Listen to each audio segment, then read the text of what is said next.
এই মেহেদিন তালুকদারকে ধরতে এসেছে, কত বড় সাহস! আমাকে ধরা বুঝি এতই সহজ? হুম, একদমই না। মেহবিন উল্টো দৌড় দিল পেছন থেকে। তখনই দুখানা বড় বড় গাড়ি মেহবিনের সামনে এসে দাঁড়ালো। গাড়িগুলো দেখে মেহবিনের বুঝতে বাকি নেই, এত লাক্সারিস গাড়িগুলো আর কারো নয়, বরং স্বয়ং আরহাম হাসান তালুকদারের, যে সম্পর্কে মেহবিনের স্বামী। মেহবিন পিছনের দিকে দৌড়াতে চায়, কিন্তু পিছনে আরহামের মহিলা গার্ডদের দেখে থেমে যায়। সে যেন পড়েছে মহা এক বিপদে। একদিকে বাঘ আর একদিকে কুমির, কোন দিক যাবে সে এখন? ব্ল্যাক ব্লেজার পরিহিত কালো সানগ্লাস পরে গাড়ি থেকে বেরিয়ে এলো আরহাম হাসান তালুকদার। আরহামকে দেখেই ভয়ে ঢোক গিলল মেহবিন। মেহবিনের সামনে দাঁড়িয়ে নিজের ঘড়ি দেখতে দেখতে বলল, আমার প্রায় 1 ঘন্টা 2 মিনিট 34 সেকেন্ড তোমার মতো স্টুপিড মেয়েকে খুঁজতে গিয়ে লস হয়ে গেল। জাস্ট স্টুপিড মেয়ে একটা। মেহবিন কিছুটা সাহস জুগিয়ে মুখ বেঁকিয়ে জবাব দিল, তা বিয়ে রেখে আমার মতো স্টুপিড মেয়েকে কে খুঁজতে বলেছিল শুনি? যান না, যান আপনার মায়ের টায়রার কাছে যান। শাকচুনিটা আপনাকে বিয়ে করার জন্য একেবারে বসে আছে। আরহাম মাথা চুলকে লাজুক হেসে বলল, হ্যাঁ তা ঠিক, আমার হবু বউ আমার জন্যে কখন ধরে বিয়ের আসরে বসে আছে। শুধুমাত্র তোমার মতো স্টুপিড মেয়ের জন্য তাকে অপেক্ষা করাচ্ছি। এখন চলো। মেহবিন হাত ভাঁজ করে শক্ত গলায় চোখ রাঙিয়ে জবাব দিল, আমি কোথাও যাব না, কিছুতেই যাব না।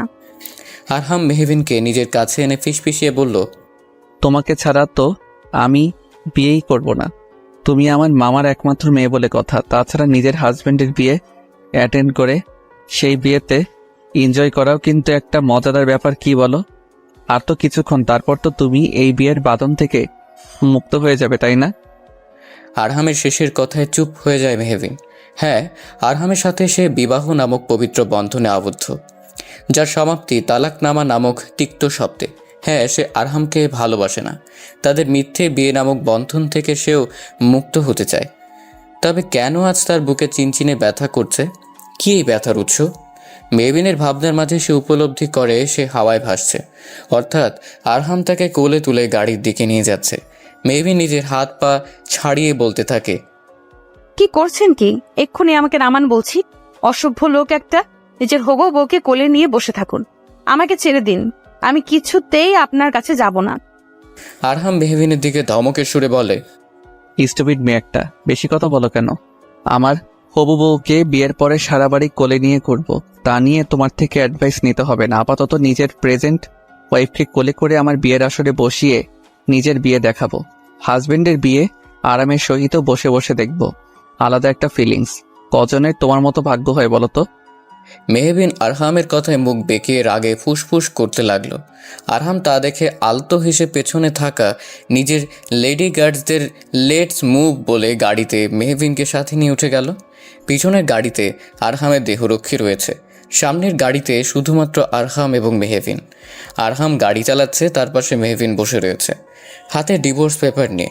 আরহাম সেই ডিভোর্স পেপারটার দিকে তাকিয়ে গম্ভীর সুরে বলে, এখনো সাইন করনি? আচ্ছা, সাইন না করলে আমাদের ডিভোর্সটা হবে কিভাবে? কিছুক্ষণ পর আমার বিয়ে। আমি চাই না তুমি আমার স্ত্রীর অধিকার নিয়ে আমার বিয়েতে কোনোরূপ ঝামেলা ক্রিয়েট করো। সো যত আর্লি পারো সাইন করে দাও। মেহবিন অসহায়ভাবে ডিভোর্স পেপারটার দিকে তাকালো। ডিভোর্স পেপারে জল করছে আরহামের সাইন। পাশের জায়গাটা খালি পড়ে আছে। মেহবিনের একটি মাত্র স্বাক্ষরে হয়তো সেই জায়গাটি পরিপূর্ণতা পাবে। মেহবিন সুদীর্ঘশ্বাস ফেলে অদৃশ্য এক কষ্টে কাঁপা কাঁপা হাতে ডিভোর্স পেপার সাইন করে দিল। যদিও তার কিছুটা কষ্ট হচ্ছে, কিন্তু তার এইভাবে ভালো লাগছে। সে এখন মুক্ত, সে এখন তার ভালোবাসার মানুষের কাছে ফিরে যেতে পারবে। সাইন করার সঙ্গে সঙ্গে আরহাম গাড়ির একটা জোরে ব্রেক কষল। মেহবিন ব্রেক কষাতে কিছুটা ঝুঁকে গেল। পাশে তাকাতে আরহাম মুখ ঘুরিয়ে গাড়ি থেকে বেরিয়ে গেল। মেহবিন বুঝতে পারল না আরহাম হঠাৎ কোথায় বেরিয়ে গেল। আরহাম যখন গাড়িতে ফিরে এলো তখন মেহবিন দেখতে পেল আরহামের বাঁ হাতে কেমন রক্ত জমাট বেঁধে আছে। আরহাম তীব্র নিঃশ্বাস ফেলছে সময়ের সাথে সাথে। মেহবিনকে কথা বলার সুযোগ না দিয়ে আরহাম গাড়ি তালুকদার বাড়ির দিকে ঘুরিয়ে নেয়। মেহবিন সম্পর্কে আরহামের মামাতো বোন হয়। অনার্স 2য় বর্ষের ছাত্রী। আরহামের মায়ের ক্যান্সার ধরে পড়েছে। ডক্টর বলেছে হাতে সময় কম।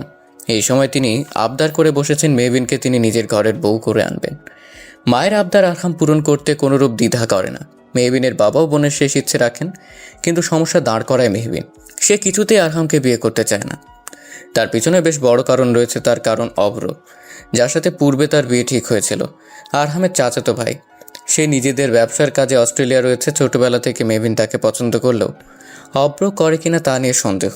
আরহামের মায়ের ইচ্ছেতে অব্রের বাবা মাও আপত্তি করেনি, কিন্তু অব্র সম্পূর্ণ মেভিনের সাথে যোগাযোগ বিচ্ছিন্ন করে ফেলে। মেভিনের ইচ্ছের বিরুদ্ধে বিয়েটা হলেও সে আরহামের বাড়িতে যেতে মানা করে তার বাবাকে। মেভিনের বাবাও মেয়ের সিদ্ধান্তে দ্বিমত পোষণ করেন। তিনি শুধু দীর্ঘশ্বাস ফেলে বলেছিলেন, মারে, তুই রাগ করিস না। দেখবি আমার সিদ্ধান্তকে তুই সঠিক বলবি। আমি ঠিক ছিলাম, তুইও বুঝবি একদিন। আরহাম অনেকবার চেষ্টা করা সত্ত্বেও মেহবিন কিছুতেই তার সিদ্ধান্ত থেকে পিছপা হয়নি।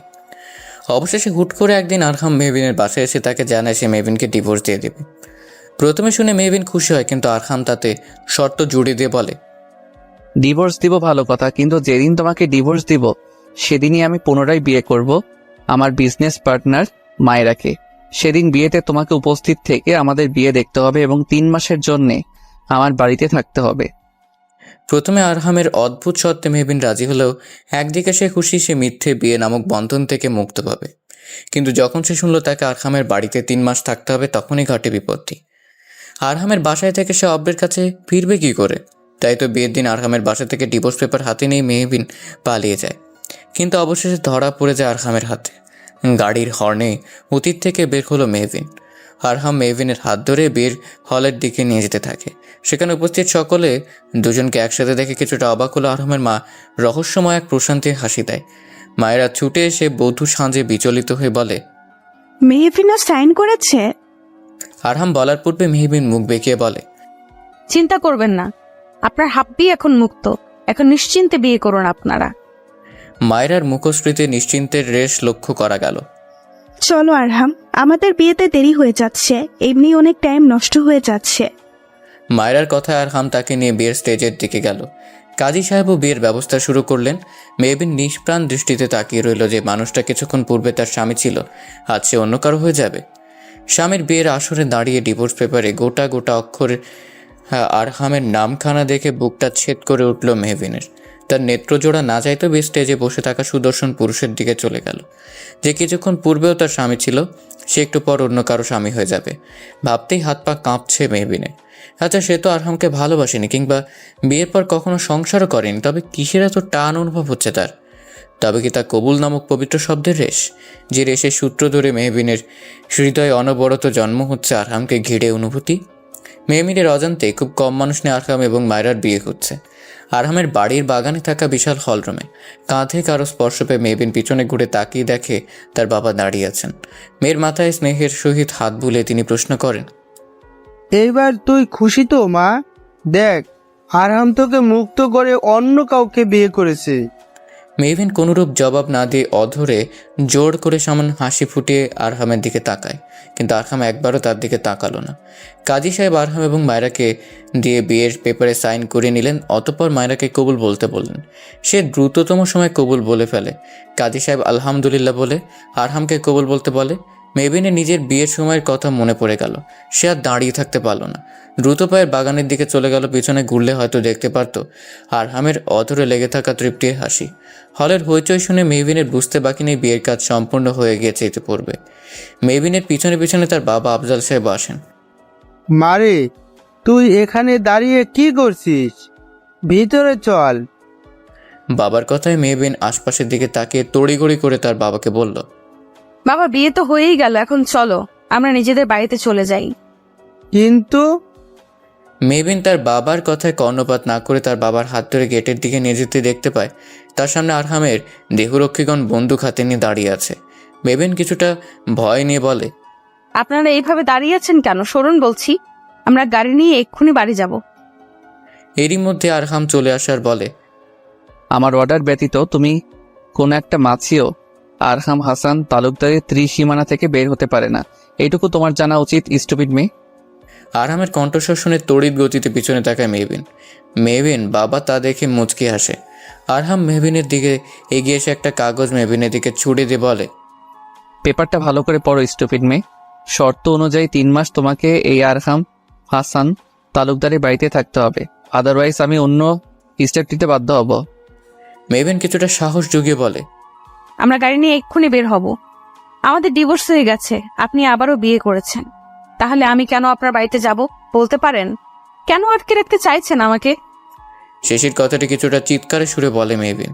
আরহাম তাতে বিরক্ত হয়ে মেহবিনের কানের কাছে এসে ধীর গতিতে বলে, আমি কত সুন্দর করে আমার মায়েরা ডার্লিং এর সাথে সংসার করছি তা দেখবে না? দেখে নেওয়া কিন্তু ভালো। অব্রের সাথে সংসার করার আগে একটা ভালো এক্সপেরিয়েন্স হয়ে যাবে। কথাটি বলেই আরহাম মেহবিনের হাত ধরে বাড়ির দিকে নিয়ে যায়। মেহবিন তার বাবার দিকে অসহায়ভাবে তাকিয়ে বলে, বাবা, তুমি ওনাকে আটকাও, আমি কিছুতেই এই বাড়িতে থাকবো না। আমি তোমাদের সাথে বাড়িতে যাব।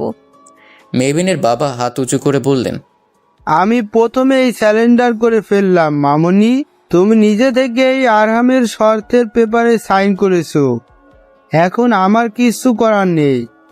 মেহবিন তার বাবার উত্তরে হতাশ হয়ে পড়ে। আরহাম তাকে এক প্রকার টেনে হিঁচড়ে একটা বিশাল কক্ষে ছুঁড়ে ফেলে। মেহবিন গিয়ে বিছানায় পড়ে যায়। আরহাম পকেটে হাত গুজে চারপাশে ভালো করে তাকিয়ে বলে, এই ঘর থেকে এক পাও বাইরে বের করলে আমার থেকে খারাপ কেউ হবে না, গট ইট? আরহাম কথাটি বলেই বেরিয়ে যায়। মেহবিন রাগে ফুঁসতে ফুঁসতে উঠে দাঁড়িয়ে বলে, মগের মুল্লুক পেয়েছে নাকি? আমাকে ডিভোর্স দিয়ে মুক্ত করলো নাকি উল্টো বন্দি বানিয়ে ফেললো? আমি তো এখন ইচ্ছে করে ঘর থেকে বের হব, সারা বাড়ি ঘুরে বেড়াবো, দেখি কি আমাকে কি করে। মেহবিন কথাটি বলে পুনরায় বসে পড়ল। সে বুঝতে পারছে না আরহাম আসলে চাইছেটা কি তার থেকে। ডিভোর্স দিয়ে পুনরায় বিয়ে করে তাকে কেন আটকে রাখতে চাইছে সে। মেহবিন গ্লাস বের করে জগ থেকে পানি নিয়ে ঢকঢক করে খেয়ে ফেললো। সে ঠিক করলো কালকে ভার্সিটি গিয়ে সবার প্রথমে তার বেস্ট ফ্রেন্ড অন্তুর সাথে দেখা করবে। অন্তুর সাথে দেখা করে কোনো একটা ব্যবস্থা করে অব্রের সাথে যোগাযোগ করতে হবে। অব্রকে জানাতে হবে তার এবং আরহামের ডিভোর্স হয়ে গিয়েছে, কিন্তু অব্র কি তাকে ফিরিয়ে নেবে পুনরায়? মেহবিন গ্লাসটা তার বিছানার পাশে রাখতে গিয়ে শুনতে পেল বাইরে থেকে আগত কিছু মেয়েদের হাসি ঠাট্টার শব্দ। মেহবিন দরজা দিয়ে উকি দিয়ে দেখতে পেল তার মায়রাকে নিয়ে হাসতে হাসতে আরহামের ঘরের দিকে নিয়ে যাচ্ছে। সম্পর্কে তারা মায়রার বান্ধবী। তার মধ্যে একজন হাসতে হাসতে বলল, আজকে বাসরাতে আরাম ভাইয়া দেখিস তোকে ঘুমাতে দিবে না। এত সুন্দর লাগছে তোকে মাইরা, আরাম ভাইয়া আজ চোখের সর্ষে ফুল দেখবে। মেয়েটার কথা শুনে সকলে হেসে দেয় একসাথে। মায়রা লজ্জা পায় তাদের কথা শুনে। মেহবিন মুখ বেঁকিয়ে বলে, সুন্দর না ছাই? তার মধ্যে সেখানে আরহামের আগমন ঘটল। সে সকলকে দেখে বলল, লেডিস, আপাতত আপনারা যেতে পারেন। আমার বউকে এবং আমাকে দয়া করে একা ছেড়ে দিন, থ্যাংক ইউ। আর এক দফা হাসির রোল পড়ে যায় সেখানে। সকলে হাসতে হাসতে বলে, ভাইয়ার দেখি তর্স হয়েছে না, আপনারই তো বউ নিয়ে যান আপনি।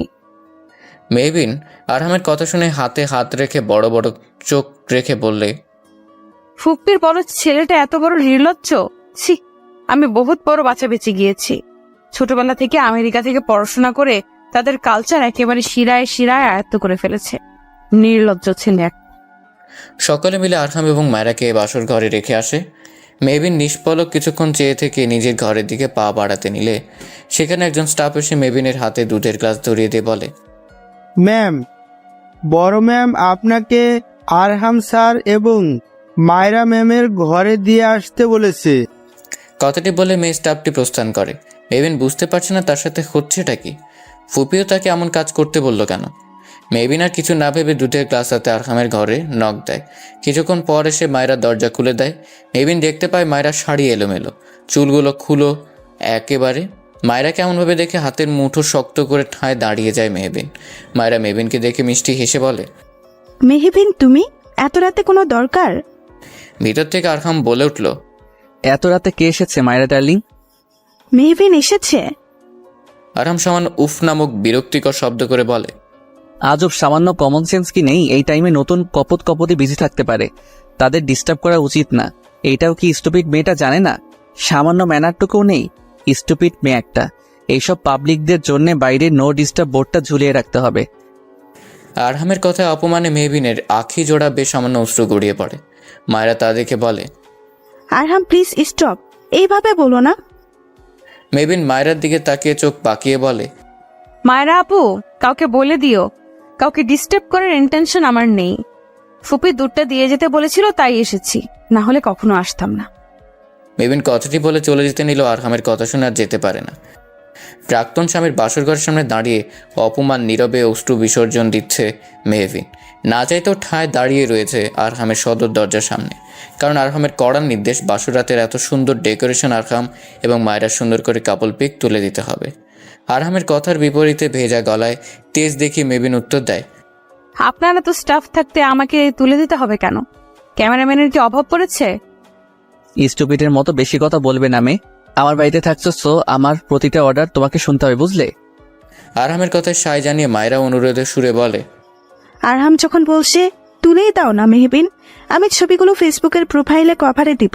বিয়ে করে এত সুন্দর জামাই পেয়েছি, সবাইকে দেখাতে হবে না? তুলো তুলো, সুন্দর করে তোলো। শয়তান সেমরির কথা শুনলে গা জ্বলে। একদিন বিয়ে না হতে হতেই আমার জামাই বলে বলে সারা বাড়ি মাথায় করে ফেলছি। উফ, আমার এত রাগ হচ্ছে কেন? মেহবিনকে বিড়বিড় করতে দেখে আরহাম ভ্রু কুঁচকে বলে, স্টুপিডের মতো কি এত বিড়বিড় করছো? আমাদের কাপল পিক তোলো। কথাটি বলে আরহাম মায়রার কোমরে হাত দিয়ে সুন্দর করে পোজ দেয়। মেহবিন আরহামের আইফোনটি হাতে নিয়ে মনে মনে হাজারখানা আরহামকে গালি দিয়ে ছবি তুলতে থাকে। না চাইতেও আরহামের হাতের দিকে তার নজর যাচ্ছে। বিরক্তিকর লাগছে সবকিছু তার। মেহবিন অনুভব করলো তার আঁখিতে ধরা দিচ্ছে ফোঁটা ফোঁটা অশ্রুবিন্দু। মেহবিন কোনো মতে ছবি তুলে মায়রার হাতে ফোনটি দিয়ে আরহামের কক্ষ থেকে প্রস্থান করে। নিজের ঘরে এসে পায়চারি করতে থাকে মেহবিন। কেন হচ্ছে তার সাথে এমন এমন বাজে অনুভূতি? কারণই বাকি আরহাম কেন তাকে দিয়ে এসব করাচ্ছে? মেহবিন বিছানায় গিয়ে শুয়ে পড়ল, কিন্তু কিছুতেই তার ঘুম আসছে না। সমস্ত নিদ্রা যেন তার সাথে বেশ অভিমান করে ছুটে পালিয়ে গেছে। শীতের মধ্যেও অদ্ভুত এক অস্থিরতায় মেহবিনের শরীরে তাপমাত্রা বেশ যেন 1 ডিগ্রি বেড়ে গেল। মেহবিন শুয়ে থেকেই হাত জোড়া পরস্পরের সাথে ঘষে তা আরও উষ্ণ করে তুলল। মেহবিন বুঝতে পারলো তার আজকে আর ঘুম আসবে না। মেহবিন তার কক্ষ থেকে বেরিয়ে ছাদের উদ্দেশ্যে রওনা দিল। ছাদে এসে তার বেশ শীত অনুভব করলো। চারপাশে শীতের ঠান্ডা হাওয়া এসে তার গায়ে আলতো করে ছুঁয়ে দিচ্ছে। মেহবিনের ভালো লাগলো। নেত্রপল্লব আবেশেষ বন্ধ করে নিল। পরক্ষণে তার মস্তিষ্কে ধরা দিল আরহাম এবং মায়রার ঘনিষ্ঠ মুহূর্তগুলো। মেহবিন চট করে তার আখি জোড়া খুলে ফেলল। শীতে মৃদুভাবে কেঁপে উঠল তার দেহের প্রতিটি অঙ্গ প্রত্যঙ্গ। তখনই পেছন থেকে কেউ মেহবিনের গায়ে চাদর দিয়ে আলতো করে জড়িয়ে ধরল। মেহবিন পিছনে তাকে আরহামকে দেখে কিঞ্চিত নয়, বেশ কড়াভাবে অবাক হলো। বাসর রাত ছেড়ে আরহাম এখন এখানে কি করছে? আরহাম খানিকটা ধমকে সুরে বলল, এই শীতের রাতে চাদর ছাড়া বের হয়েছো কেন? ঠান্ডা লাগলে কি হবে তখন? আরহামের ধমকে সুরে করার যত্নটুকু হজম হলো না মেহবিনের। সে মুখ ঘুরে খানিকটা অভিমানের সুরে বলল, তার নিজের বাসরাত ছেড়ে এখানে কি করছেন শুনি? আমি তো আপনাদের বাসরাতে এসে ডিস্টার্ব করি, তো আমার জন্য বাসরাত বাদ দিয়ে এসব কনসার্ন দেখাতে এসেছেন নাকি? মেহবিনের মনের গহীনে থাকা সুপ্ত অভিমানকে বুঝতে পেরে খানিকক্ষণ আলতো হেসে ছাদের রেলিংয়ে হাত রাখল। মেহবিনের প্রশ্নে কোনরূপ জবাব দিল না। মেহবিনের অশ্রুমাখা আঁখির দিকে তাকিয়ে মুগ্ধ গলায় বলল, সৃষ্টিকর্তা সব থেকে নিখুঁত করে সৃষ্টি করেছেন মানুষের আঁখি জোড়া, তাই আঁখি জোড়ায় আলাদা এক মায়া থাকে। কিছু কিছু মানুষের আঁখি জোড়া এতটাই সুন্দর, আমরা তখন সেই মানুষের আঁখি জোড়াকে মায়াবী বলে আখ্যা দিয়ে থাকি। আমি ঠিক বুঝলাম না। মেয়ে, তুমিও অদ্ভুত মায়াবী আঁখি জোড়ার অধিকারী। নিজের আঁখি জোড়া ভালো করে আয়নায় দেখেছো কখনো? আরহামের প্রশ্নের জবাবে মেহবিন তাচ্ছিল্যের সুরে বলে, তাই বলছি। তাই। অথচ এই আখিতে অশ্রুপাত দেখতে কিছু মানুষ ভালোবাসে। এতটাও পাষাণ বুঝি মানুষ হয়? মেহবিনের থেকে পাষাণ নামক উপাধি লাভ করে সুদীর্ঘশ্বাস ফেলল আরহাম। আরহাম হয়তো মেহবিনকে কিছু বলতে চাইছিল, কিন্তু তার পূর্বেই সেখানে মায়েরা এসে আরহাম এবং মেহবিনকে একসাথে দেখে তড়িৎ গতিতে পা চালিয়ে আরহামকে প্রশ্ন করে, আরহাম, তুমি এখানে? আমি তোমাকে কখন ধরে খুঁজে চলেছি। আমার তো ঘরে একা থাকতে ভয় লাগে, বলো। এত বড় দামরা মেয়ের নাকি আবার ভয় করে? যত সব ঢং। মেহবিন মুখ বেঁকিয়ে মনে মনে বলে। আরহাম মায়রার কথায় মায়রার গালে হাত রেখে বলল, আমি তো এখানেই আছি, তোমার পাশেই আছি। ভয় কিসের মায়না ডার্লিং? একটা ইম্পর্টেন্ট কল এসেছিল। আরহাম মায়রার হাত ধরে বলে, ঘরে চলো, আজকে রাত আমাদের জন্য স্পেশাল। আমি একটা টাইমও ওয়েস্ট করতে চাইছি না, চলো। শেষের কথাটি বলে মায়রা মেহবিনের দিকে তাকালো। মেহবিন শক্ত করে খামচে ধরল নিজের চাদর। আরহামের হাত ধরে মায়রা তাকে ছাদ থেকে নিয়ে গেল। মেহবিন ধপ করে বসে পড়ে। সবকিছু তার কাছে বিষাদময় লাগছে। মেহবিনের এই বিষাদের কারণ স্বয়ং আরহাম নিজেই। সকাল সকাল নিজের ব্যাগ কাঁধে নিয়ে ভার্সিটির উদ্দেশ্যে বেরিয়ে পড়েছে মেহবিন। ভার্সিটি এসে মেহবিনকে দূর থেকে অন্তু এসে তাকে জড়িয়ে ধরল। অতঃপর মেহবিনের হাত ধরে তাকে ক্যান্টিনে নিয়ে এসে বসে প্রশ্ন ছুড়ল, শুনেছি তোমার ডিভোর্স হয়ে গেছে, আবার আরহাম ভাইয়া আবার বিয়েও করে ফেলেছে।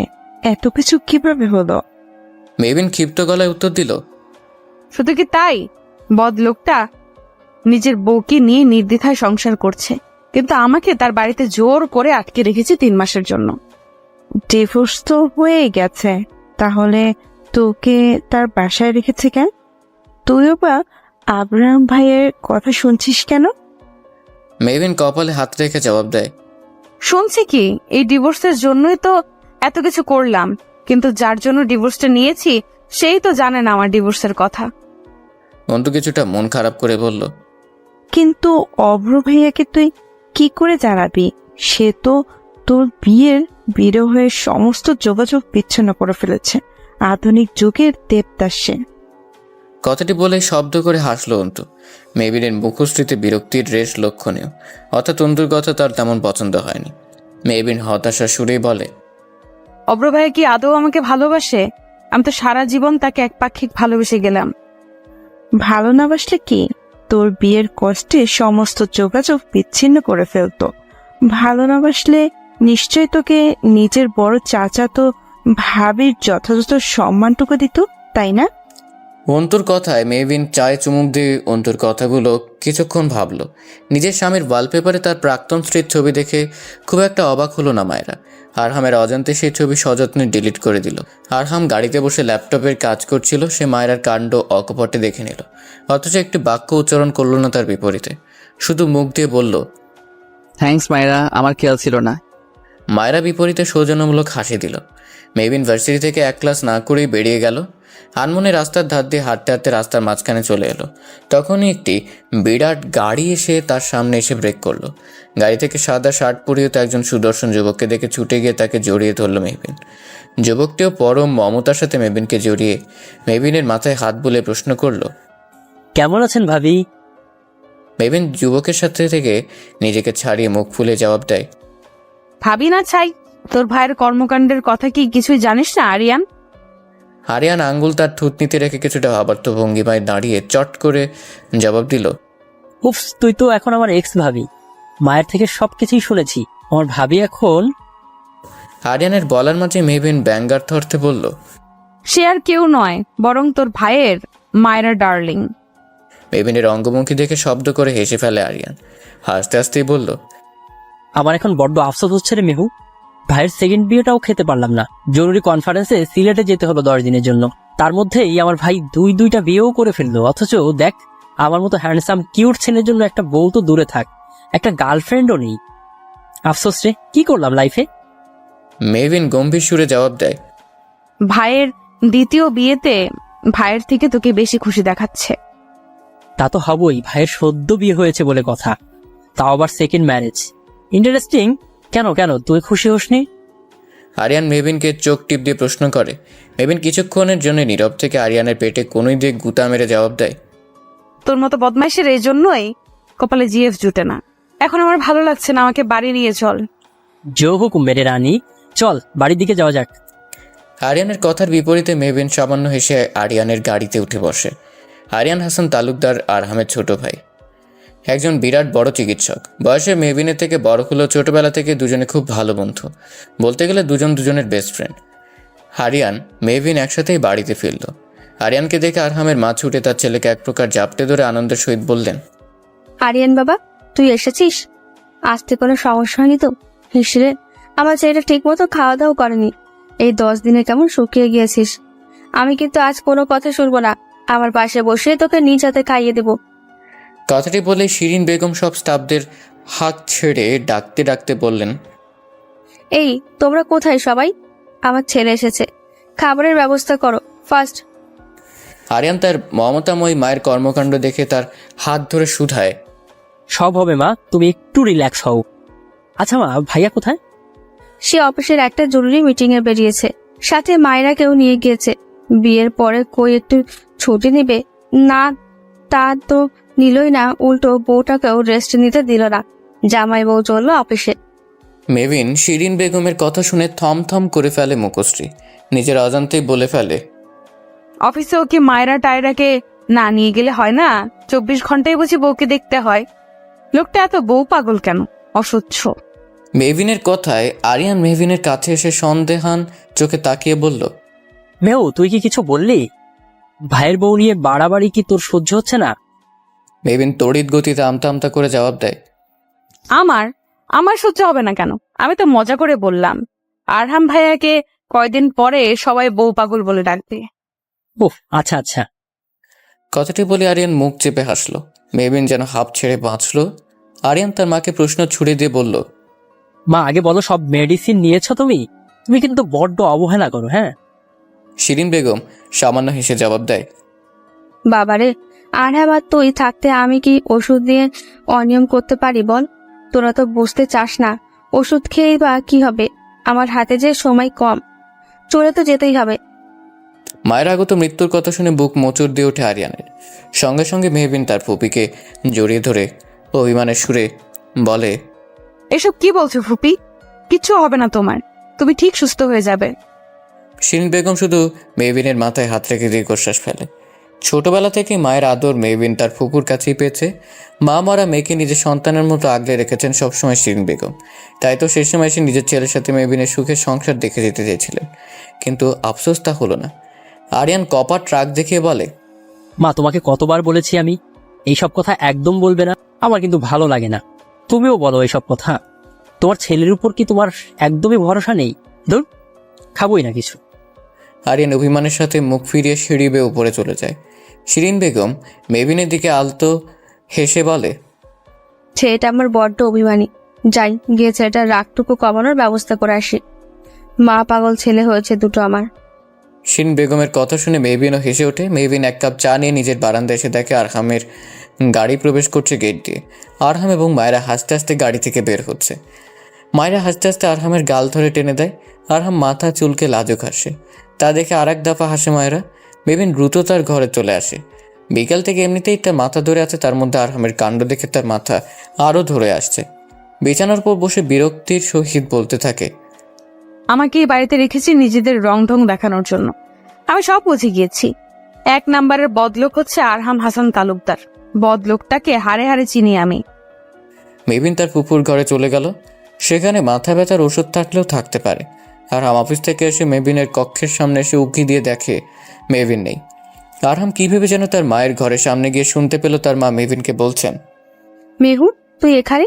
কিছু লাগবে? তোমার কাছে কি মাথা ব্যথার ওষুধ আছে ফুপি? আসলে আমার মাথা ব্যথা করছে। শিরিন বেগম মেহবিনের হাতে ওষুধ দিয়ে প্রশ্ন করেন, খেয়েছিস কিছু? না ফুপি, আসলে খাবো না, আজকে শরীরটা ভালো লাগছে না। স্টুপিডের মতো খাবে না কেন? নাকে শরীর তো হ্যাংলা পাতলা করে রেখেছো। আয়নায় নিজেকে দেখেছো ঠিক করে? মেহবিন এবং আরহামের মায়ের কথার মাঝেই আরহাম তার মায়ের ঘরে প্রবেশ করে মেহবিনকে প্রশ্ন করে। আরহামকে দেখে ঘাড় তাড়ামি করে জবাব দেয় এক প্রকার, হ্যাঁ, আমার তো মায়ের আপুর মতো জিরো ফিগার নেই, নিজেকে আয়নায় দেখবো কি করে বলুন তো? কথাটি বলে শুকনো মুখে বেরিয়ে যায় মেহবিন।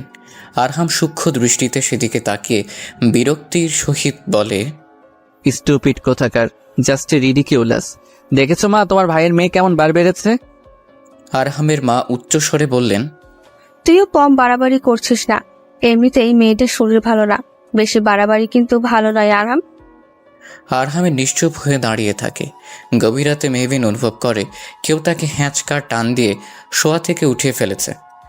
রাতে নিজের প্রাক্তন স্বামীকে নিজ কক্ষে দেখে চিৎকার করতে গিয়েও থেমে যায়। আরহামকে দেখে কিঞ্চিত সময়ের জন্য থমকে যায় তার তাহনি। বেড়ে যায় হৃদস্পন্দন। কেমন শ্বাসরুদ্ধ অবস্থা। সামনে সাদা শার্ট পরিহিত টকটকে ফর্সা যুবক, যার কালো কুচকুচে মণিজোড়া অস্থিরতার সহিত মেহবিনকে পরখ করে নিচ্ছে। মেহবিন মাথা নুইয়ে নিল, সরে আসতে চাইল আরহামের থেকে।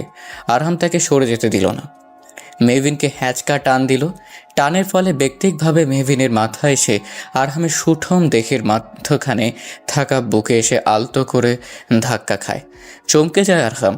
মেহবিনের পিঠে হাত রাখতে গিয়েও নিজের হাত সরিয়ে মেহবিনের বাহু শক্ত করে ধরে মেহবিনকে নিজের বুক থেকে সরিয়ে নিজ বরাবর সামনাসামনি বসায়। মেহবিন আরহামকে কিছু বলতে চাইলে আরহাম দ্রুত উঠে মেহবিনের রুমের কক্ষের আলো জ্বালিয়ে দেয়। মেহবিন নিজের দিকে ভালো করে তাকিয়ে দ্রুততার সাথে নিজের ওড়না ঠিক করে। তা দেখে আরহাম বাঁকা হাসে আলতো করে। আরহামের হাসি দেখে মেহবিনের শরীর যেন রাগে জ্বলে যাচ্ছে। সে ক্ষিপ্ত গলায় প্রশ্ন করে, সেদিন তো আমাকে কমন সেন্সের অনেক বড় বড় ডায়লগ দিলেন, তো আপনি কি জানেন একটা অবিবাহিত মেয়ের ঘরে এইভাবে হুট করে প্রবেশ করা যায় না, তাও রাতের বেলায় যখন সে নিদ্রাচ্ছন্ন অবস্থায় রয়েছে? আরহাম মেহভিনের কাছে চলে আসে হুট করে। মেহভিন ঘাবড়ে যায়। আরহাম মেহভিনের দিকে তাকিয়ে রুক্ষ গলায় শুধায় বলে, তা তুমি কি জানো রাতের দরজা লক করে ঘুমাতে হয়? এই ম্যানাসটুকু নেই তোমার? এইভাবে দরজা খুলে ঘুমালে আমি কেন, যে কেউ সুযোগ নিতে চলে আসবে। আরহামের শেষের কথায় ঘৃণায় মুখ ঘুরিয়ে নেয় মেহভিন। মেহভিনের কাণ্ডে কিছুটা ক্ষিপ্ততার সাথে আরহাম বলে, আর কি অবিবাহিত তুমি? হ্যাঁ, এটাও বোধ হয় তুমি জানো না। মিসেস আরহাম হাসান তালুকদার ডিভোর্স কার্যকর হয় 3 মাস পর। আমাদের ডিভোর্সের প্রসেসিং চলছে এখনো, কিন্তু পুরোপুরি ডিভোর্স হয়ে যায়নি। সো তোমার উপর আমার এখনো রাইটস আছে। মিসেস আরহাম হাসান তালুকদার ডাকতে শুনে মনে এক অজানা শান্তির স্রোত বয়ে গেল মেহভিনের। হ্যাঁ, এটা তো ঠিক, তাদের ডিভোর্স কার্যকর হতে এখনও 3 মাস সময় লাগবে। জটিল প্রসেস। পরক্ষণে মেহভিন কি ভেবে যেন আরহামের দিকে ঘুরে গম্ভীর সুরে বলল, তাই বুঝি 3 মাসের জন্য আমাকে আপনার বাড়িতে রেখেছেন? আরহাম চমৎকারভাবে হেসে জবাব দেয়, আগে জি, 3 মাসে ডিভোর্সের প্রসেসিংটা ভালোভাবে হয়ে যাক, তারপর তুমি তোমার কাছে অব্রের কাছে ফিরে যেও। আমি তোমাকে আটকাবো না। আরহামের কথা শুনে মেহভিন খুশি হয়ে বলে, সত্যি 3 মাস পর আমি আমার অব্রের কাছে ফিরে যেতে পারবো? আরহামের মুখশ্রীতে গম্ভীরতার রেশ লক্ষ্য করা যায়। সে মাথা নাড়িয়ে দিয়ে হ্যাঁ সূচক জবাব দেয়। মেহভিন পরক্ষণে প্রশ্ন করে ফেলে, কিন্তু এত রাতে আপনি আমার ঘরে কি করছেন, তাও নিজের স্ত্রীকে ফেলে? নিজের অধিকার ফলাতে। আরহামের জবাবে চমকে যায় মেহভিন। অব্রের বাবা ইকবাল সাহেবের একটি বদ অভ্যাস হচ্ছে রাতে চা না খেলে ঘুমোলে তার ঠিক করে ঘুম আসে না। নিজের হাতেই রান্নাঘরে দাঁড়িয়ে চা তৈরি করছেন। 1 কাপ চা নিজের স্ত্রীর জন্যও করছেন। স্ত্রীর মুখের উপর কথা বলার সাধ্য নেই তার। আরহামের বাবা মারা যাওয়ার পরে অব্রের মা যখন সিদ্ধান্ত নিলেন তারা আলাদা হয়ে নিজেদের মতো সংসার করবেন, তখন অব্রের মায়ের বিরুদ্ধে কিছু বলতে পারেননি অব্রের বাবা। নিজের সদ্য পিতা হারানো 2 ভাইপো এবং ভাবিকে তালুকদার বাড়িতে রেখে আলাদাই বাড়িতে চলে এসেছিলেন তারা। সেই বাড়িও আরহামের বাবা নিজের টাকায় করা, যা তিনি তার একমাত্র ছোট ভাইকে দিয়ে গিয়েছিলেন। এমনকি বিজনেসের অর্ধেক পার্টনারশিপ অব্রকে দিয়ে গিয়েছেন, যার ফলে অব্র এখন তাদের বিজনেসের অস্ট্রেলিয়ার ব্রাঞ্চ সামলাচ্ছে। আরহামের বাবা কখনো কাউকে বঞ্চিত করেননি। নিজের ভাইয়ের করা উপকারের কথা মনে পড়তে 2 ফোঁটো চোখে জল গড়িয়ে পড়ল ইকবাল সাহেবের নেত্রপল্লব থেকে। তার বিপরীতে কখনো কিছুই করতে পারেননি, কিন্তু যখন নিজের ভাবির শেষ ইচ্ছের কথা জানতে পারলেন তিনি মেহভিনকে নিজের ছেলের বউ হিসেবে চাইছেন, তখন অনিচ্ছা সত্ত্বেও নিজের হবু বৌমাকে আরহামের হাতে তুলে দিয়েছিলেন তিনি। অব্রের মায়ের প্রথম থেকে মেহভিনকে তেমন পছন্দ ছিল না, তাই তিনিও দ্বিরুক্ত দেখাননি। অব্র নিশ্চুপ থাকলেও নিজের ছেলের আচরণে স্পষ্ট টের পেয়েছেন বাবার এমন কাজে তার ছেলে যথেষ্ট কষ্ট পেয়েছে। তাই তো বাবাকে আগের মতো ফোনও করে না সে। চাহা তিনি নিজের কক্ষের সামনে গিয়ে শুনতে পেলে নিজের স্ত্রীর ফোন আলাপ। তিনি ছেলেকে বলছেন, আর কত রাগ করে থাকবি বাপ? তুই আমাদের একমাত্র সন্তান। এইবার তো দেশে ফিরে আয়। কতদিন এইভাবে দৌড়ে থাকবি? কতদিন মন ভরে দেখি না তোকে। আরেকটা খবর জানিস বাপ, ওই মেয়ের তো ডিভোর্স হয়ে গেছে। মেহভিনের ডিভোর্সের খবরে অব্রের খুশি ফোনের ওপাশ থেকেই খুব ভালো করে উপলব্ধি করতে পারলেন অব্রের মা। অব্র তার মায়ের বিপরীতে এমন কিছু বলল তা শুনে অব্রের মা চটজলদি ফোনটা রেখে তার স্বামীর হাত ধরে উৎফুল্লিত হয়ে বললেন, ওগো শুনেছ, আমাদের অগ্র দেশে ফিরছে। নিজের অধিকার ফলাতে মানে? মেহভিনকে চমকে দিয়ে নিজের পেছনে থাকা হাত জোড়া সামনে নিয়ে এলো আরহাম। মেহভিন আরহামের হাতে দুধের গ্লাস দেখে তার নেত্র জোড়া বড় বড় করে বলল, দুধের গ্লাস দিয়ে কি হবে? তুমি এখন সম্পূর্ণ দুধের গ্লাস শেষ করবে as soon as possible. Are you crazy? আমি দুধ? ছি, কখনো না। দুধ দেখলে আমার বমি পায়। কথাটি বলেই মেহভিন বমি করার মতো মুখটা বিকৃত করলো। মেহভিনকে দেখে আরহাম বিরক্তির সহিত বলল, তুমি কি ছোট বাচ্চা? শরীর খারাপ লাগছে, দুধ খেয়ে নাও, ভালো লাগবে। নিজের শরীরের দিকে তাকিয়েছো, প্রতিদিন 1 গ্লাস করে দুধ খাবে এখন থেকে। It's my order. না না, আমি দুধ খাবো না। আচ্ছা, আমার শরীর খারাপ করলেও আপনার কি? আপনি আমাকে জোর করতে পারেন না। 100 বার পারি। ওই যে বললাম, এখনো আমাদের সম্পূর্ণ ডিভোর্স হয়ে যায়নি। সে অধিকার থেকেই বলছি। আমি চাইলেই কোনো স্টাফকে দিয়ে তোমার ঘরে দুধটা পাঠিয়ে দিতে পারতাম, কিন্তু তুমি যা ঘাটতারা স্টুপিড মেয়ে, আমি ছাড়া এই কাজ কেউ পারবে না।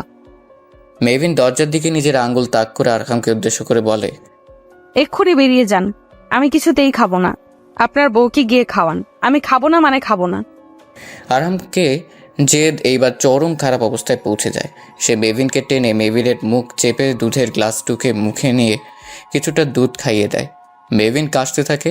আরহাম মেহবিনের থেকে সরে গিয়ে গম্ভীর সুরে বলে, চুপচাপ খেয়ে নাও মেহবিন, আমাকে রাগিও না, না হলে সবটুকু আমি এভাবেই খাইয়ে দিব।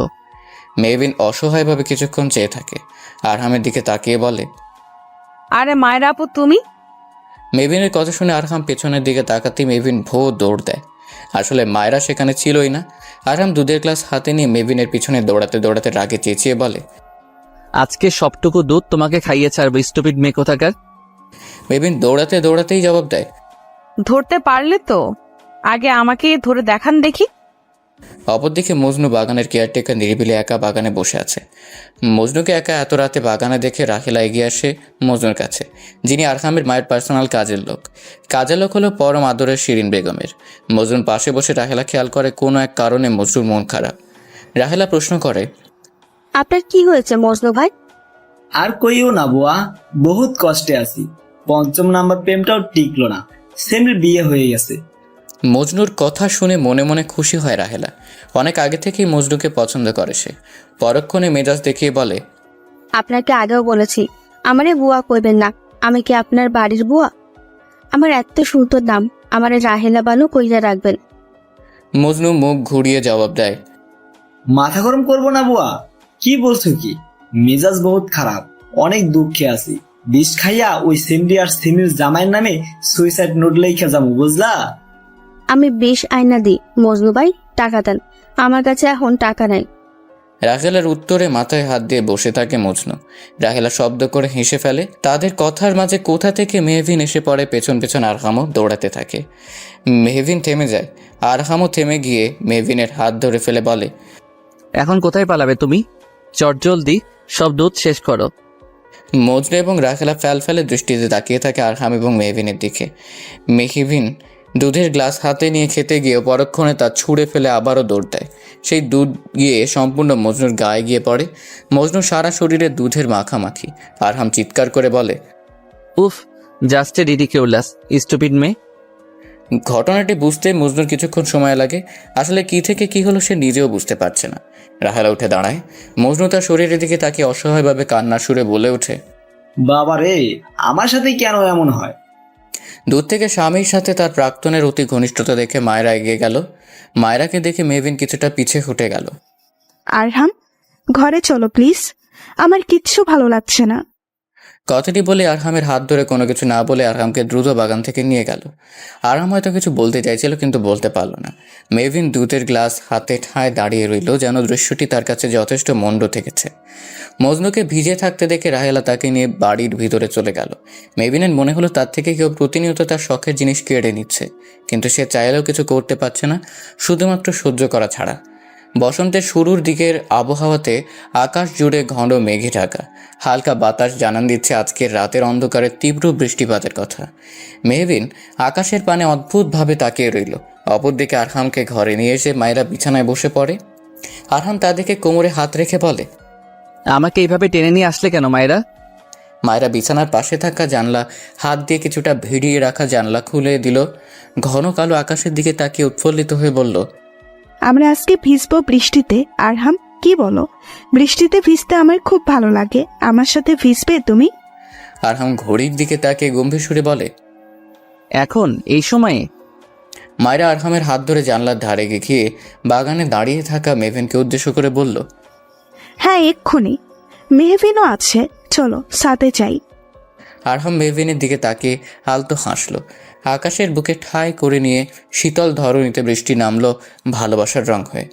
মেহবিন ভাবলো সে এবার ঘরে চলে যাবে, কিন্তু ছাদের দিকে তার চোখ পড়তেই তার আখিজোড়া স্থির হয়ে যায়, নেত্রকোনা হয়ে পড়ে টলমলে।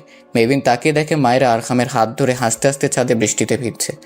আরহামের সাদা শার্টে স্পষ্ট তার বিশাল দেখির গঠনের শরীর, সেই শরীরের বুকে ঠাঁই করে নিয়েছে মায়েরার মাথা। মেহবিনের ছোটবেলা থেকে বৃষ্টিতে ভিজলে জ্বর হয়, তাই সে বৃষ্টিতে তেমন একটা ভিজতে পছন্দ করে না। কিন্তু আরহামের প্রতি মনের গহীনে থাকা সুপ্ত অভিমান নামক ক্ষোভ থেকে সে ঠায় দাঁড়িয়ে বৃষ্টিতে ভিজতে থাকলো। মেহবিন হয়তো জানে না আরহামের শীতল দৃষ্টি শুধুমাত্র তাকে ঘিরেই। আরহামের মায়েরার দিকে তাকাতেই তার আঁখি জোড়া যায় বাগানের বাঁশ ছাড়ের দিকে। সেখানে কেউ রিভলভার হাতে নিয়ে মেভিনের দিকে শুটের উদ্দেশ্যে দাঁড়িয়ে আছে। সে গুলি করার পূর্বে আরহাম দ্রুত মায়েরাকে ছাড়িয়ে নিজের পকেট থেকে রিভলভার বের করে দ্রুত সেই লোকটার পায়ে গুলি করে দেয়। বৃষ্টিতে ভিজে মেভিনের মাথা ধরে এসেছিল, তার মধ্যে গোলাগুলির তীব্র শব্দ তার কানে আসতেই মাথা ধরে সে মাটিতে লুটিয়ে পড়ে। আরহাম তার রিভলভার হাতেই নিচে ছুটে গেল। আরহামের দেহরক্ষীগণ তৎপর হয়ে সেই আগন্তুককে খুঁজতে ব্যস্ত হয়ে পড়ে। আরহাম দ্রুত নিচে এসে মেভিনের কাছে ছুটে যায়। সে মেভিনের অবস্থা দেখে অস্থির হয়ে ওঠে, বুকের মাঝে শক্ত করে আঁকড়ে ধরে মেভিনকে। মায়েরাও দৌড়ে আরহামের কাঁধে হাত রেখে বলে, জাস্ট কুল ডাউন, ভয় পেয়ে অজ্ঞান হয়ে গেছে, তেমন কিচ্ছু হয়নি। মায়েরার কথা শুনে আরহাম চেঁচিয়ে জবাব দেয়, কিচ্ছু হয়নি। যদি আমার প্রেয়সীর আজ গুলি লেগে যেত কি হতো তুমি বলতে পারো? যাও এক্ষুনি খোঁজ নাও, কোন রাস্কেলের এত বড় সাহস হয়েছে আমার প্রেয়সীর দিকে নজর দেওয়ার। মায়েরা মাথা নাড়িয়ে হ্যাঁ সূচক জবাব দিয়ে কাউকে ফোন করতে করতে বেরিয়ে যায়। আরহাম মেভিনকে কোলে তুলে বাড়ির ভিতরে প্রবেশ করে। আরহাম তার ভাইকে এবং মেভিনকে এমন অবস্থায় দেখে দ্রুত ছুটে এসে প্রশ্ন করে, ভাই মেহুর কি হয়েছে? আরিয়ান ফার্স্ট আমার ঘরে আয়, মেহবিন জ্ঞান হারিয়েছে। কথাটি বলে দৌড়ে নিজের ঘরের উদ্দেশ্যে রওনা দেয় আরহাম। আরহাম যতই কিছুই করুক, আমার কেন জানি মনে হচ্ছিল মেহভিনের সাথে আরহামের ডিভোর্সটি হয়নি, সবকিছুই ফেক। আজ আমি টোটালি শিওর হয়ে গিয়েছি। একজন মহিলার কথায় আরহামের হাতে গুলি খাওয়া সেই যুবক পাক খুঁড়িয়ে খুঁড়িয়ে এসে জবাব দেয়, আরহাম তালুকদার আমাদের মিসগাইড করার চেষ্টা করেছে, আর কিছুই না। মহিলাটি উচ্চস্বরে হেসে জবাব দেয়, আরহাম যত বড়ই অফিসার হোক, আমার কাছে একজন নাদান শিশু। নিজের অজান্তেই কত বড় বোকামি করে ফেললো। এটা তো একটা ছোট্ট জাল ছিল, সেই জালে আরহাম হাসান তালুকদার ফেসে গেছে। আহা বেচারা, কত বড় বোকামি করে ফেললো। যুবকটি মহিলার কথা শুনে নিজের পায়ের দিকে তাকিয়ে হাসে। মেহভিনের ওপর নজর রাখো, সব খবর রাখো মেহভিনের। আরহাম হাসান তালুকদারের উইক পয়েন্ট সে। আরিয়ান মেভিনকে চেক করছে। পাশেই মেভিনের হাত ধরে এক ঝাঁক দুশ্চিন্তা নিয়ে বসে আছে আরহাম। আরিয়ান মেভিনকে ইঞ্জেকশন পুশ করে। আরহামের দিকে তাকিয়ে বলে, ফোবিয়া থেকে অজ্ঞান হয়ে পড়েছে, তার মধ্যে এতক্ষণ বৃষ্টিতে ভিজে জ্বর চলে এসছে। আমি ইঞ্জেকশন পুশ করে দিয়েছি, হোপসো কালকের মধ্যে ঠিক হয়ে যাবে। মেহু এখন ঘুমাচ্ছে সে। মায়েরা ঘরে ঢুকে এক প্রকার ক্ষিপ্ত গলা আরহামকে উদ্দেশ্য করে বলে, তুমি কি করেছো আরহাম? তুমি বুঝতে পারছো? এতটা এক্সাইটেড না হলেও পারতে। আমাদের সাজানো এত প্ল্যান সব নষ্ট হয়ে গেল মুহূর্তেই। এখন আমাদের মিশনের মাঝখানে বেচারি মেহভিন ভেসে গেল। আমি জানি, কিন্তু কিন্তু কি আরহাম? আরহাম শান্ত গলায় জবাব দেয়, তাই বলে কি আমি আমার মেহবিনকে মৃত্যুর মুখে ঠেলে দিব? No way. আমি থাকতে আমার প্রেয়সীর কিচ্ছু হবে না। মায়েরা চুপ হয়ে গেল। আরিয়ান মেহবিনের কপালে হাত দিয়ে বলল, জ্বর বাড়ছে ভাইয়া। আরহাম উঠে দাঁড়িয়ে একজন মেয়ে স্টাফকে দিয়ে একটা বাটিতে করে পানি আনিয়ে নিল। ছোট কাপড় হাতে নিয়ে মেহবিনের পাশে বসল। এখন কি সারা রাত তুমি মেহভিনের সাথে থেকে জলপট্টি দেবে? প্লিজ ডোন্ট ডু দিস আরহাম। মেহভিনও কিন্তু এখন সবকিছু জেনে যাবে। মায়েরার কথায় আরহাম ভেজানো কাপড় মেহবিনের কপালে ঠেকিয়ে জবাব দেয়, চিন্তা করো না, জ্বরটা কমলেই ভোরের আগে আমি চলে যাব, তোমরা গিয়ে ঘুমিয়ে পড়ো। ওকে ভাইয়া, টেক কেয়ার হার। আমি আবারও মাঝরাতে এসে দেখে যাব। হ্যাঁ। কথাটি বলে আরিয়ান বেরিয়ে যায়। মায়েরা কিছুক্ষণ দাঁড়িয়ে থেকে চলে যায়। আরহামের নেত্রকোনাবে এক ফোঁটা জল গড়িয়ে মেহবিনের ললাটে টুপ করে গড়িয়ে পড়ে। আরহাম মেহবিনের হাত জোড়া নিজের গালে ঠাকায় কতটা ভয় পেয়ে গিয়েছিল সে তখন। হয়তো দেরি হলে আজ জীবনের জন্য হারিয়ে ফেলতো তার প্রেয়সীকে। আমি তোমাকে সবকিছুর বিনিময়ে যত্ন করে আমার মনের গহীনে লুকিয়ে রাখবো প্রেয়সী। তোমার অস্তিত্ব, উপস্থিতি সবটুকুতে ঘিরে আছে আমার ভালোবাসা। কথাটি বলে আরহাম মেহবিনের ললাটে ভালোবাসার স্পর্শ এঁকে দেয়। মেহবিন হালকা নড়ে গিয়ে আরহামের হাত শক্ত করে আঁকড়ে ধরে গভীর ঘুমে আচ্ছন্ন হয়ে ঘুমের রাজ্যে পাড়ি দেয় মেহবিন। আরহাম তাদেরকে ফিক করে হেসে ওঠে। ভোরের আলো ফুটতেই মেহবিনকে রেখে আরহাম ঘর থেকে বেরিয়ে যায়। ভ্যাসিটি এসে গভীর এক চিন্তায় মগ্ন মেহবিন। কালকে রাতের কথা কিছুতেই যেন মনে পড়ছে না তার। সবকিছুই ঝাঁপসা তার কাছে। কুন্তু মেহবিনের পাশে বসে প্রশ্ন করে, কি এত ভাবছিস রে? মেহবিন হালকা হেসে জবাব দেয়, তেমন কিছু না রে। কালকে ভ্যালেন্টাইন্স ডে, কি প্ল্যান তো? সিঙ্গেল মানুষের আবার কিসের ভ্যালেন্টাইন? তিনি তো অভিমান করে বিদেশে আছেন। অব্রের কথা বলে মুখটা বেঁকিয়ে ফেললো মেহবিন। মেহবিনের কথার মাঝে মেহবিনের ফোনে অব্রের মায়ের ফোন আসলো। এতদিন পর ভদ্রমহিলার ফোন দেখে কিছুটা অবাক হয়ে রিসিভ করে প্রথমে সালাম দিল মেহবিন। জবাবে ওয়ালাইকুম আসসালাম বলে তিনি জিজ্ঞাসা করলেন, কেমন আছো মেহবিন? জি ভালো। আপনারা ভালো আছেন? তোমার ডিভোর্সের তো অনেক দিন হলো, তা এখন কি পরিকল্পনা তোমার? কি করবে ভেবেছো? জবাবে মেহবিন নিশ্চুপ। তিনি উত্তর না পেয়ে বললেন, কালকে আমার বাসায় একটা পার্টি থ্রো করেছি, একটা স্পেশাল সারপ্রাইজ আছে, এসো কিন্তু, আমি তোমার অপেক্ষায় থাকবো। কথাটি বলেই অব্রের মা ফোন কেটে দিলেন। মেহবিন বুঝতে পারলো হঠাৎ তাকে কেন ডেকে পাঠালো অব্রের মা। কিসের সারপ্রাইজ? মাঝরাতে সকলের আড়ালে নিজের প্রেয়সীকে এক পলক দেখার তীব্র আকাঙ্ক্ষায় তার কক্ষে ছুটে যায় আরহাম। মেহবিন তখন গভীর ঘুমে আচ্ছন্ন। আরহাম মেহবিনের পাশে বসে মেহবিনের চুলে পরম যত্নে বিলি কেটে দিচ্ছে। মেহবিন পুনরায় আরহামের হাতখানা শক্ত করে আঁকড়ে ধরে, যেন ঘুমের মাঝে সে কাউকে শক্ত করে আঁকড়ে ধরে বেঁচে থাকতে চাইছে। কিন্তু সে কে? সেই প্রশ্নের উত্তর হয়তো মেহবিন স্বপ্নে কিংবা বাস্তবে কোথাও সঠিকভাবে পাচ্ছে না। আরহাম মেহবিনের হাত থেকে নিজের বুকে ঠেকিয়ে আনমনে আওড়ায়। আর কতদিন এইভাবে তোমাকে নিজের থেকে দূরে সরিয়ে রাখবো প্রেয়সী? আমার যে কষ্ট হচ্ছে। আচ্ছা, তোমারও কি আমার জন্য কষ্ট হয়? ঘুমন্ত মেহবিনের থেকে কোনো উত্তর না পেয়ে আরহাম দীর্ঘ নিঃশ্বাস ফেলে। জানলার থেকে আবছা চাঁদের আলো এসে মেহবিনের মুখোশটির সৌন্দর্যকে দ্বিগুণভাবে তুলে ধরছে আরহামের পানে। আরহাম খানিকটা স্মিত হেসে ফের বলতে লাগলো, আমি বড্ড স্বার্থপর প্রেয়সী। ঝুঁকি টাকা সত্ত্বেও তোমাকে এক পলক দেখার জন্য নিজের বাড়িতে জোর করে রেখে দিয়েছি। কিন্তু কি করব বলো, তোমাকে না দেখে থাকার বেদনা অসহ্যনীয়। তা আমি ক্ষণে ক্ষণে উপলব্ধি করেছি। যখন শুনেছি তুমি নাকি অব্রকে ভালোবাসো, তোমাদের বিয়েও ঠিক, আমি মেনে নিতে পারিনি। স্বার্থপর হয়ে পড়েছিলাম। আমি সত্যি চাইনি তুমি কোনোভাবে কষ্ট পাও, কিন্তু কি করবো বলো? আরহাম হয়তো আরও কিছু বলতে চেয়েছিল, কিন্তু পরক্ষণে দমে গেল। হৃদয়ে জমে থাকা কিছুর কথা যেন পরক্ষণে আবডালে চলে গেল। ভেতর থেকে কথাগুলো মুখে প্রকাশ পেল না। নীরব হয়ে গেল আরহাম। মায়েরা পানি খাওয়ার জন্য নিজের ঘর ছেড়ে নিচের দিকে যাচ্ছিল, কিন্তু মেহবিনের কক্ষের সদর দরজা খুলে থাকায় সে উঁকি দিয়ে দেখতে পায় আরহাম এবং মেহবিনের ভালোবাসার দৃশ্য। অস্বাভাবিকভাবে তাকিয়ে থাকলো সে। আঁখি জোড়া কেমন ভেজা লাগছে তার। সে দ্রুত নিজেকে নিয়ন্ত্রণ করে নিচের দিকে চলে গেল। আরিয়ান ড্রয়িং রুমে বসে কফি খেয়ে ল্যাপটপ নিয়ে বসেছিল। মায়েরাকে হন্তদন্ত হয়ে বেরিয়ে আসতে দেখে উপরের দিকে তাকিয়ে প্রশ্ন করে, উপর থেকে ছুটতে ছুটতে আসছো কেন? Is everything okay? পায়রা কিছুটা হক চকিয়ে যায় আরিয়ানের প্রশ্নে। কণ্ঠে মলিনতা এনে উত্তর দেয়, পানি খেতে এসেছিলাম, বড্ড পানি পান করতে ইচ্ছে করছে। আরিয়ান তীক্ষ্ণভাবে মায়েরার দিকে তাকালো। মায়েরা নিজের নজর নিচের দিকে রেখেই রান্নাঘরে চলে যেতে নিলে আরিয়ানের একটা কথা শুনে থেমে যায়। আরিয়ান পুনরায় সোফায় বসে মায়েরাকে উদ্দেশ্য করে বলেছিল, নিজেকে ভাইয়ার সত্যিকারের বউ ভেবে ফেলো না আবার, হ্যাঁ? ভুলে যাও না, সবকিছুই কিন্তু নাটক। আরিয়ান কথায় মায়েরা তড়িঘড়ি করে আরিয়ানের কাছে গিয়ে কণ্ঠে কাঠিন্যতা নিয়ে এসে শুধায়, এইসব কি বলছো? আমি একজন অন ডিউটি ক্রাইম হাইডেন অফিসার। আমি জানি আমার ডিউটি, আর বাকি করলো এই বিয়ের নাটকটা। এইটা শুধুমাত্র নিজের মিশনকে ফুলফিল করার জন্যই করছি, যেন আমাদের মিশনের জন্য মেহবিনের কোনো ক্ষতি না হয়, আর কিছুই না। সেটা তুমিও জানো আরিয়ান। আরিয়ান হুট করে উচ্চস্বরে হেসে বলে, আরে ঠাট্টা করছিলাম। আমি জানি তুমি কতটা দায়িত্ববান অফিসার। এই গভীর রাত মস্করার জন্য উপযুক্ত সময় নয় বলেই আমি মনে করি। আরিয়ান হাসি থামে গম্ভীরভাবে বসে পড়ল। মায়েরাও আরিয়ানের পাশে বসে। আরিয়ানের পাশে বসে থাকা আর এক কাপ কফি হাতে নিয়ে তাতে চুমুক দিয়ে বলল, এক্সট্রা কাপে কার জন্য কফি রেখে দিয়েছিলে? রাতে ভূত ছাড়ার কে আছে? ভূতের জন্য বানিয়েছিলাম। তুমি খেয়ে ফেললে? কিছুটা বিরক্তি নিয়ে বলল আরিয়ান। কফি খেয়েছি বলে রেগে গেলে? এত অল্পতে রেগে গেলে এত সুন্দর চেহারা দিয়ে লাভ হবে না। জিএফ কেন, বউ ছুটবে না। কথাটি বলে মায়েরা খেলে হেসে উঠল।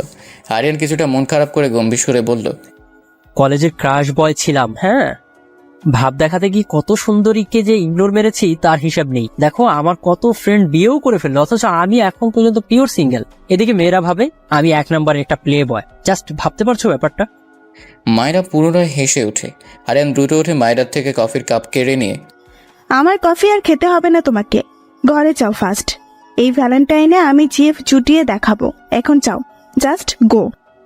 মায়েরা ফের হাসতে হাসতে বলল, আচ্ছা, দেখবো আমি ডক্টর আরিয়ান হাসান তালুকদার আদৌ কি জিএফ জোটাতে পারে কিনা। ঘড়িতে তখন 12টা ছুঁই।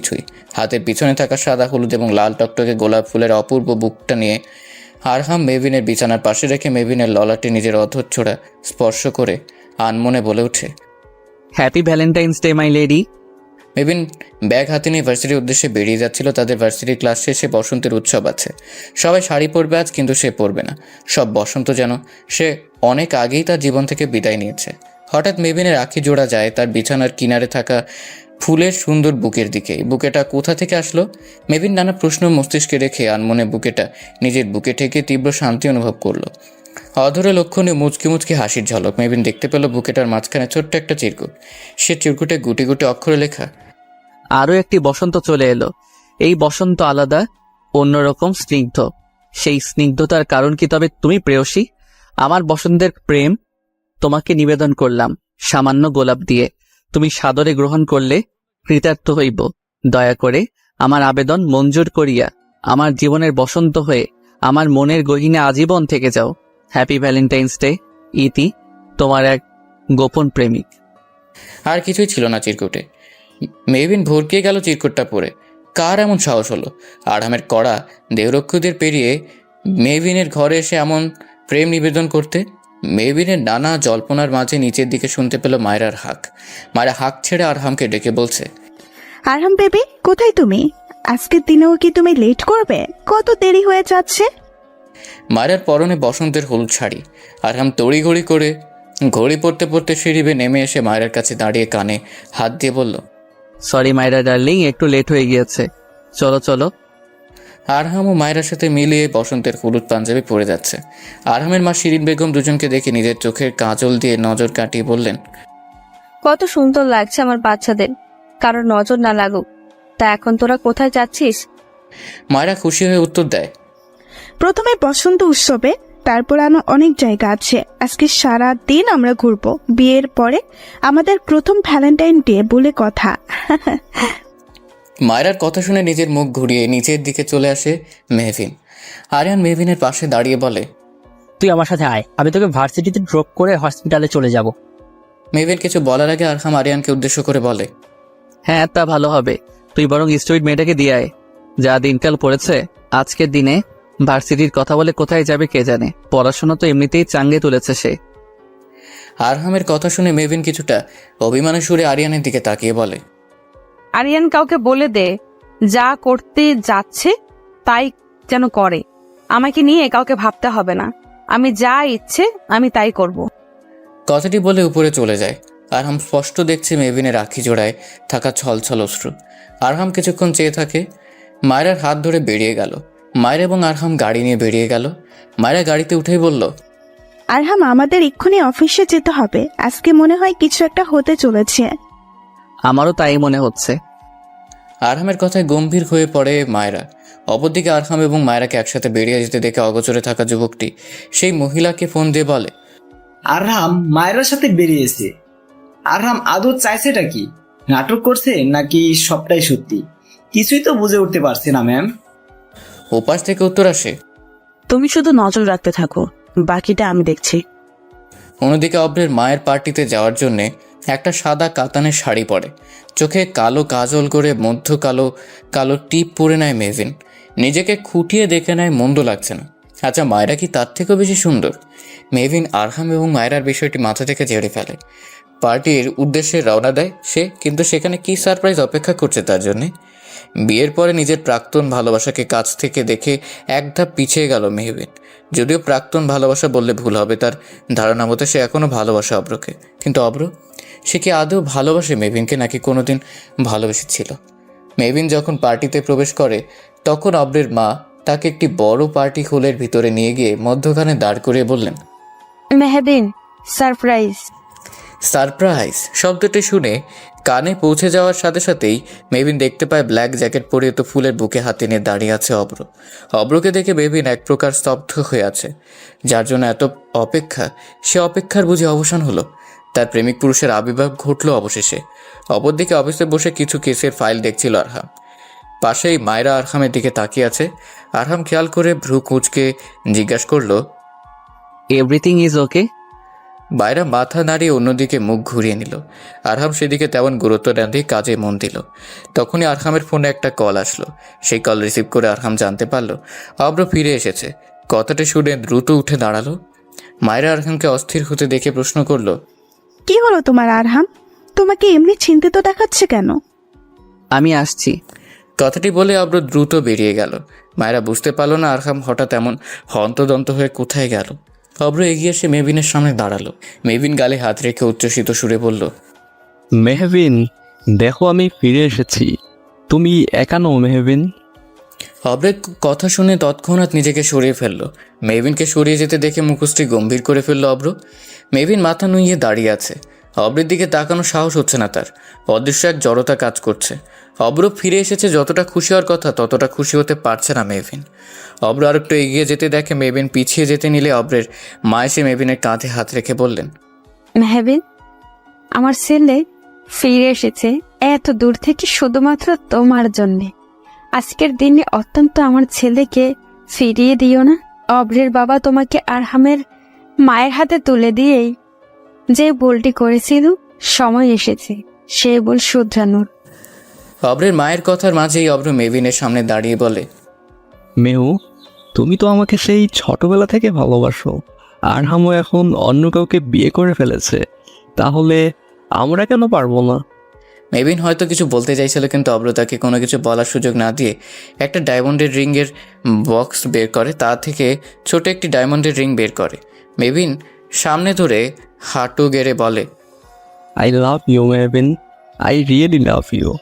প্রথমে আমি আমার ভালোবাসা বুঝতে পারিনি, কিন্তু যখন আরহাম তোমাকে বিয়ে করে ফেললো, আমি তখন ক্ষণে ক্ষণে উপলব্ধি করেছি আমি ঠিক কতটা তোমাকে ভালোবাসি।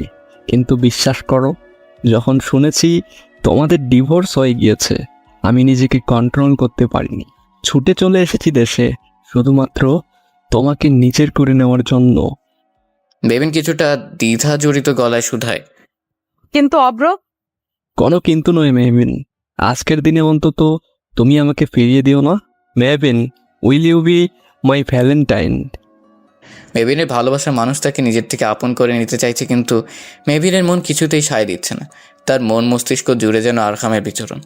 মেহবিনের থেকে কোনোরকম উত্তর না পেয়ে অব্র বিনা অনুমতিতে মেহবিনের হাত ধরে আংটি পরিয়ে নিতে নিলে হুট করে মাঝখানে আরহাম এসে মেহবিনকে নিজের পেছনে সরিয়ে রেখে অব্রের সামনাসামনি দাঁড়িয়ে বাঁকা হাসি দিয়ে দাঁড়িয়ে থাকে। আরহামকে বোধহয় এই সময় আশা করেনি অব্র বিরক্তির সহিত প্রশ্ন করে, আরহাম, তুই এখানে কি করিস? আরহাম কিছুটা অবাক হওয়ার ভঙ্গিমায় উত্তর দেয়, ও মাই গড, আমার বউকে তুই আমার পারমিশন ছাড়া বিয়ের প্রপোজাল দিচ্ছিস? সেটা আমি কি করে মেনে নিব বলতো? যাকে প্রপোজ করবি ভালো কথা, আমার থেকে পারমিশন নিবি তো, তাই না? তোর বউ মানে? অব্রের বোকা প্রশ্নে আরহাম কিছুটা উচ্চস্বরে হেসে মেহবিনের দিকে কড়া চোখে তাকিয়ে জবাব দেয়, কেন, যাকে তুই প্রপোজ করছিলি সে তোকে বলেনি? আমাদের ডিভোর্সের এখনো 3 মাস বাকি, প্রসেসিং চলছে। তাছাড়া সে এখনো আমার বাড়িতে থাকতে বাধ্য, তাই তোর এখনো বিয়েটা করা হচ্ছে না। অব্রের মা এগিয়ে এসে তেড়ে প্রশ্ন করলেন, তুমি তো অন্য কাউকে বিয়ে করেই ফেলেছ, তো এখন তো অব্র এবং মেহবিনের বিয়েতে কোনোরূপ বাধা দিতে পারো না তুমি। ডিভোর্সের প্রসেসিং চলছে, ফাইন, বিয়েটা 3 মাস পরেই হবে, যখন ডিভোর্সটা কার্যকর হবে। কাকিমণি, তাহলে বিয়ের প্রসঙ্গটা না হয় 3 মাস পরে দেখা যাবে, ওকে? কথাটি বলে আরহাম মেহবিনের হাত ধরে বাইরে নিয়ে যেতে চাইলে পেছন থেকে অব্র চেঁচিয়ে মেহবিনকে উদ্দেশ্য করে বলে, মেহু, তুমি কোনো চিন্তা করো না, 3 মাসের ব্যাপার তো, 3 মাস পরেই আমি তোমাকে বিয়ে করব। তখন দেখবো আরহাম হাসান তালুকদার কি করে আটকায় আমাদের বিয়ে। আরহাম তৎক্ষণাৎ মেহবিনের হাত ছেড়ে অব্রের কাছে গিয়ে অব্রের জ্যাকেটের কলার ঠিক করতে করতে অব্রের কানে ফিসফিসিয়ে বলে, অব্র, আমার প্রেয়সীর দিকে নজর দিবি না, আগেও বলেছিলাম এখনো বলছি, না হলে you have to pay for this. Arham Hasan Talukdar warning একবারই দেয়, মাইন্ড ইট। কথাটি বলেই অব্রের কলার ছেড়ে দিয়ে মেহবিনকে নিয়ে বেরিয়ে যায় আরহাম। অব্র নিজের হাত শক্ত করে মুঠোয় নিয়ে স্মিত হেসে বলে, অভ্র তালুকদারের থেকে শিকার কেড়ে নেওয়া এত সহজ নয় আরহাম। গাড়িতে মেহবিনকে পাশে বসিয়ে নিজের মতো করে ড্রাইভ করে যাচ্ছে আরহাম। হিসাব সব গুলিয়ে যাচ্ছে মেহবিনের। অব্রের হুট করে দেশে ফিরে আসা, তার মধ্যে আরহামের হঠাৎ এমন কাণ্ড, সবকিছু মিলে বেশ চিন্তিত মেহবিন। খুব আনন্দ হচ্ছে না তোমার? যার জন্য এত অপেক্ষা করেছিলে সে ফিরে এসেছে, কিন্তু আফসোস মাঝখানে আমি চলে এলাম। এতক্ষণের ঘটনা নীরব দর্শকের ন্যায় দেখে গেলেও বর্তমানে আরহামের খোঁচানো কথা নিজেকে নিশ্চুপ রাখতে পারল না। মনে পড়ে গেল আরহাম এবং মায়েরার ঘনিষ্ঠ মুহূর্তগুলো। মেহবিন কিছুটা চেঁচিয়ে জবাব দিল, আমি অব্রকে ভালোবাসি, হ্যাঁ আমি খুশি হয়েছি, তাতে আপনার কি? মুক্তি দিচ্ছেন না কেন আমাকে? নিজেই তো বিয়ে করে দিব্যি বউ নিয়ে সুখে আছেন, আমি করলেই দোষ? আরহামের মুখশ্রী রাগের টকটকে লাল আভাতে আচ্ছন্ন হয়ে গেল। সে শান্ত গলায় বলল, মেহবিন স্টপ। মেহবিন যেন থামলই না, সে তার সব ক্ষোভ উগড়ে গিয়ে বলল, কেন থামবো আমি? আপনি আমাকে দয়া করে মুক্তি দিন। আমি পারছি না আপনার বন্দিনী হয়ে থাকতে। আমিও মানুষ আরহাম সাহেব, আর কত সহ্য করব আমি? আমি যদি আমার ভালোবাসার মানুষের কাছে ফিরে যাই তাতে দোষের কি? আরাম সহ্য করতে না পেরে গাড়ি থামিয়ে মেবিনের কোমর টেনে নিজের কাছে এনে নেয়। অতঃপর মেবিনের ললাটে নিজের ললাটে ঠেকিয়ে জোরে জোরে নিঃশ্বাস নিয়ে বলে, তোমাকে আজীবন আমার মনের গহীনে বন্দিনী হয়ে থাকতে হবে মেহবিন।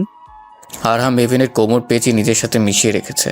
তার গরম নিঃশ্বাস মেবিনের পিঠে ছুঁয়ে যাচ্ছে বারংবার।